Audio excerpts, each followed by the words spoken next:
오프라인 가서 조사를 해야 되는 건 뭐예요? 내 경매로 나온 물건 주변 공인중개사들하고 한 번 더 어떻게 해야 돼요?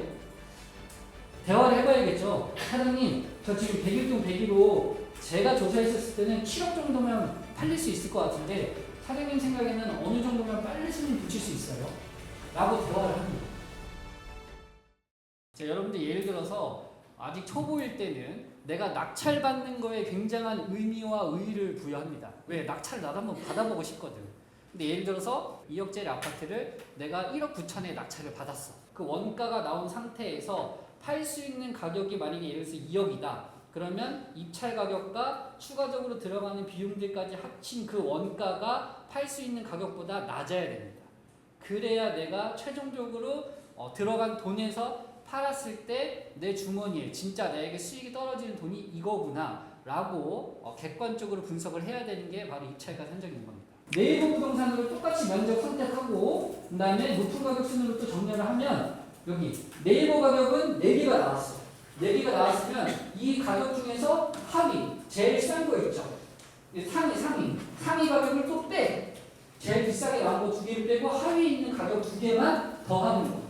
그럼 더한 다음에 항목이 2개였잖아요. 나누기 2하면 어떻게 돼요? 네이버 가격 기준 평균 매매가가 나오는 거예요. 그러면 7억 정도의 금액이 나오는 거예요. 그러면 내가 뭐예요? 온라인으로 내가 조사했었을 때 팔 수 있는 가격은 한 7억 정도가 되겠구나 라고 인지를 합니다. 오프라인 가서 조사를 해야 되는 건 뭐예요? 내 경매로 나온 물건 주변 공인중개사들하고 한 번 더 어떻게 해야 돼요? 대화를 해봐야겠죠. 사장님, 저 지금 101동 101호 제가 조사했었을 때는 7억 정도면 팔릴 수 있을 것 같은데 사장님 생각에는 어느 정도면 빨리 손님 붙일 수 있어요?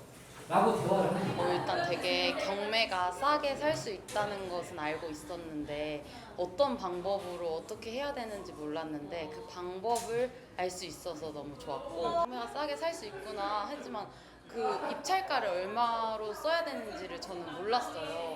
근데 아까 그 양쌤께서 어떤 기준으로 어떤 데이터로 입찰 가격을 산정하는지를 온라인 버전, 오프라인 버전으로 알려주신 게 가장 인상 깊었던 것 같습니다. 자, 그 다음에 이제 일반 물건과 경매에 나와 있는 물건은 일반 물건, 특수 물건밖에 없어요. 대부분 무조건 일반 물건, 특수 물건밖에 없습니다. 일반 물건이라는 건 뭐냐? 내가 권리 구성을 했었을 때 인수해야 될 권리도 없고 인수해야 될 돈도 없는 걸 일반 물건이라고 합니다. 그럼 특수 물건이라는 건 뭐야? 말 그대로 약간 특수라는 단어가 들어가 있으니까 잠깐 좀 위축되잖아요. 그렇죠? 특수 물건의 가장 기초적인 게 지분 물건이죠. 소유자가 2명, 3명, 4명이었던 물건인데 그 중에 한 명의 지분만 경매로 나왔다고. 또는 법정지상권이라는 물건이 있죠. 또 약간 법정지상권 하면 막 어렵게 생각하지 마시고 법정지상권이 뭐냐면 예를 들어서 일반 단독주택 같은 경우에 토지가 있고 건물이 있잖아요. 근데 보통 시장에서는 어떻게 되죠? 토지하고 건물 다 같이 팔아야지 손님을 찾을 수 있잖아요. 근데 경매에서는 뭐죠? 토지만 경매로 나오는 거예요. 토지만. 그러면 건물은 내 게 아니야. 근데 내 땅에 또 건물까지 있어. 그럼 내가 이 토지를 낙찰받더라도 이 토지에 관한 활용을 할 수가 있나? 없죠. 왜? 토지에 건물이 있잖아. 근데 그 또 건물은 뭐예요? 내 게 아니야. 그죠? 그런 물건들을 특수 물건이라고 합니다. 그렇게. 또는 반대로 토지하고 건물이 이렇게 있는데 건물만 경매로 나오는 거예요. 건물만. 그러면 토지는 내 거예요, 내 거 아니에요? 만약에 건물만 내가 낙찰받았어. 그럼 토지는 내 게 아니잖아요. 그럼 토지 소유자가 나한테 찾아올 수 있죠. 그죠? 야, 너 내 땅에 네 건물 이거 있는데 네 건물 빨리 철거해. 그죠? 실무에서는 그렇게 나올 수 있겠죠. 땅 소유자 입장에서는. 그럼 건물을 낙찰받은 내 입장에서는 손해인 거죠.